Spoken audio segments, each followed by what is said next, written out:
Let's now, though, Dan, talk all things Manchester United, because it's been... I was going to say it's been a bad festive period, but that feels like an understatement. It's been a horrendous Christmas period for Manchester United. Beaten at home by Bournemouth. They lost to Wolves, and on Monday they lost at home to Newcastle. And a few days before the festive period, they got knocked out of the Carabao Cup by Tottenham 4-3. So they find themselves, according to some, in a relegation battle. And if you look at the league table, you'd have to say they are indeed in a relegation battle, because they are 14th in the table, 7 points above the drop zone. Where do you find the balance at the moment between blaming Ruben Amorim because he's come in with a clear system and he's made it very clear he's not going to change from that and it's not working, or do you go the other way and almost go, no, you got to give him time, he's just come in, this has been a shambles of a football club for the last decade, you got to give Ruben Amorim time? I think he's just walked into a hopeless situation. I think initially you saw kind of signs that he might manage to make them a little bit better, but I felt like he predicted that this would happen when they won a few games. He didn't get carried away when they won a few games. If I was a Manchester United fan, it wouldn't be Amorim that concerned me. It would be Ineos that concerned me at the moment, because so far, have they made one good decision since they've been there? Have they made any popular decisions? They butchered the Ten Hag situation. Fair enough, they've gone for Amorim. It's too early to call Amorim out for me. I don't think you can call him out. In a way, I quite like that he's got his set ideas, but Manchester United as an institution, as a football club at the moment, are just absolutely miles off it. I don't think they're in a relegation battle, but they're just in a land of nothing. They're not gonna finish in the top half. I don't think this season. They're not gonna go down. I think Manchester United fans, in a weird way, at least it would feel like there was something to play for if they're in a relegation battle. I just think they're in for a season of absolute nothingness. But on Amorim, I agree. I think it's good that he's got his own style of play, and I'm sure in the months and years to come, that back three is going to be the direction they go. But do you think, because he can't sign anyone, or hasn't been able to sign anyone for the last sort of 6 weeks, does he have to be adaptable? Because we've seen someone like Ange Postecoglou take a lot of stick for not being adaptable at Tottenham. Does Ruben Amorim have to adapt, or do you think he's right just to go, no, this is the system I play, I'm going to play it every single week, even if at the moment I haven't got the personnel for that system? Well, Ten Hag came in and had apparently an idea of what he wanted to do, and he decided that he couldn't do it, and he went into his third season, and Manchester United weren't really any better than when he took over. If anything, they were probably worse, despite a few domestic cup wins. So at least he's like trying to put his imprint like into the foundations of Manchester United and kind of giving some kind of philosophy. I didn't ever feel like Ten Hag had a philosophy. He just decided, well, I'm not going to be able to play like Ajax, so we'll just chuck a team out and see if we can win a game on a counter-attack. That wasn't really a philosophy for Manchester United. But I don't think the problem Amorim's got is I don't think he's really going to be able to shape the squad in January. I think PSR is going to be a consistent problem for a few teams in January, Manchester United being one of them. So it's not like he's going to be able to get in the kind of players that he wants now. January is difficult anyway. He isn't going to be able to get in players that are going to be in his mould and be in his shape now, I don't think. But my only criticism would be, in some respects, is that, as I say, I like that he's got a philosophy, but you want to play three at the back, but there's not a left wing back at the club. Both wing backs aren't good enough, are they? Both wing backs aren't good enough. No. He hasn't got, I don't think, the tens, whoever he's gone with, whether it's Ahmad. I think to play that position, those tens off the centre forward, well, Bruno you need to be can play technically really, really good. Yeah. And I think they got players like Ahmad and Garnacho, who I think are wide players, are more pacey wide players, yeah. right? And then you know, and I know he had a couple of suspensions, didn't he, in the game against Monday. But going into a game against Newcastle, who've got a really good midfield three, or Bruno, Tonali and Joel Linton, who are all in such good form, to play two midfielders against those three, and the two midfielders are two guys that can't run. I mean, it was criminal, wasn't it? And that's questionable. It doesn't take, and that's where I'm almost like, I get you got your system, but surely there you think, well, we're going to play with, you know, two guys up front and one extra body in midfield, because you watched that game for 15 minutes. And I mean, it was genuinely like men against boys. And the two lads in midfield, that they couldn't get about the park. And for Newcastle, were just pinging like it was a post-season friendly in Thailand. Sometimes managers try and make a statement. It's like almost as if he's trying to say, well, this is what I've got to work with. What do you expect? Like he's sending one of those ones, a message to the board. Yeah, that's the only thing I can think of. There's enough of them up there watching in Old Trafford. I mean, how many of them are there, by the way? Well, there's one less than there was 6 weeks ago, isn't there? But yeah, just as a setup for Ineos, I don't think they've done anything right so far, and there's a lot of bad PR floating around with things they're doing in terms of off the pitch with the redundancies, withdrawing money from certain things at the football club as well. But they butchered every football decision they've had to make so far. The two they got keeping Ten Hag was, and I don't care about it. I don't care how good Man United were in that FA Cup final. They finished 8th last season. Are an absolute mess. Keeping Ten Hag was an absolute stinker of a decision, and it was even more messy because it was so well documented. They were going around speaking to managers, sounding out managers. It almost felt like they wanted a new manager, but then didn't know who, so they stuck with Ten Hag, and then they sacked him. It was the most inevitable sacking of all time. And then the Dan Ashworth thing.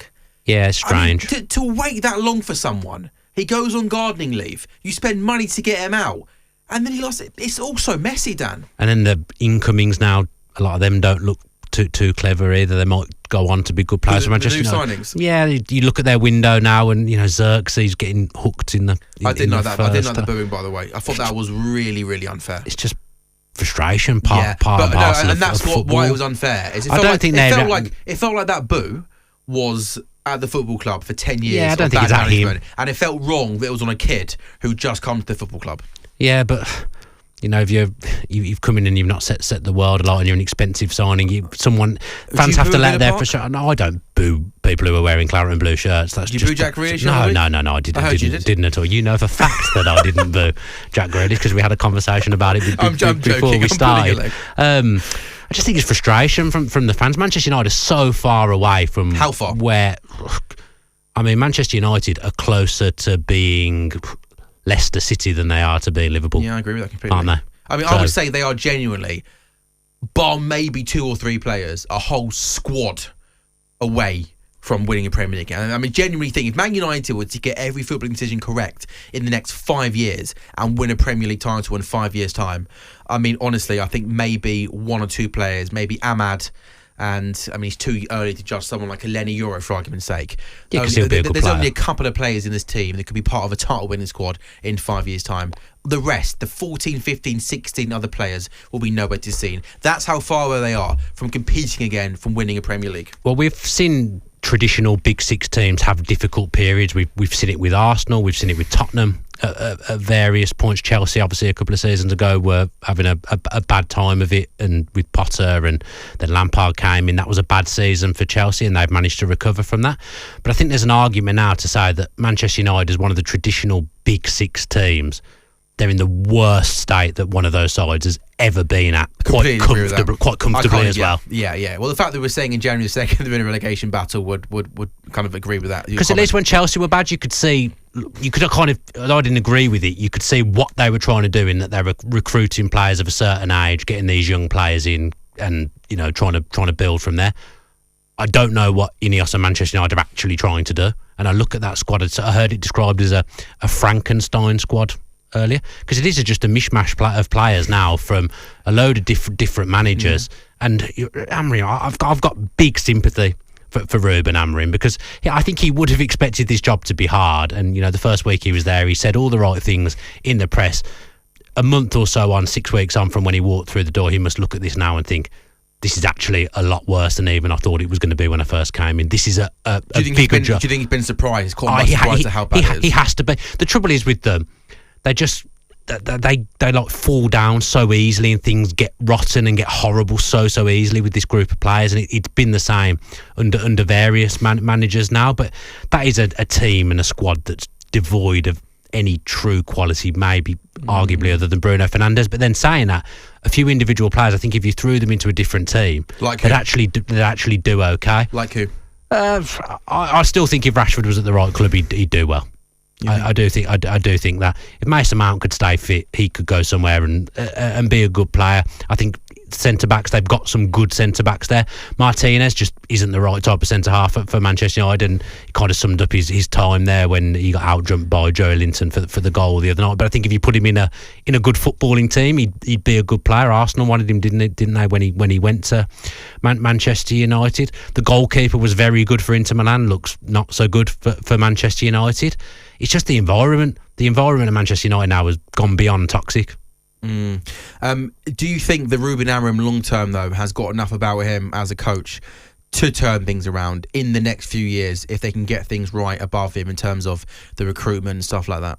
We don't know, do we? Yeah, there isn't a lot. There isn't a lot to go at, but I don't necessarily point the finger at Amorim because I think whoever you put in there at the moment, it's going to be a huge, huge struggle.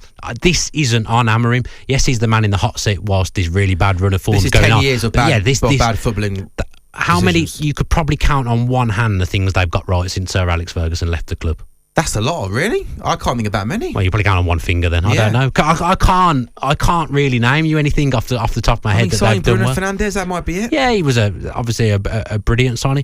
All the big decisions that they've had to make as a club haven't worked, whether that be managerial appointments, whether it be bringing Ronaldo back.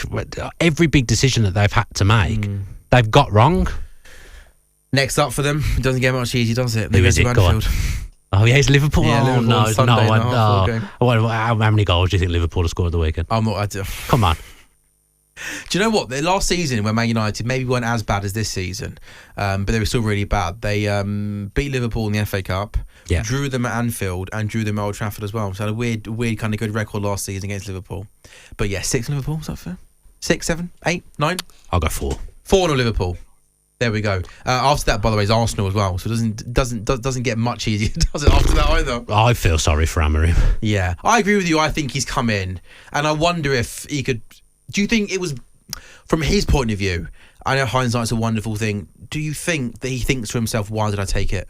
I'm a young coach. I was doing well in Portugal. I had so much time on my side. He would have known that Man United was a bad team. Maybe not this bad, but bad. Do you think it's bad from him and his people that he walked into the situation midway through a Premier League season? Shows where he can't sign anyone. Shows guts to go in and or stupidity and take that job.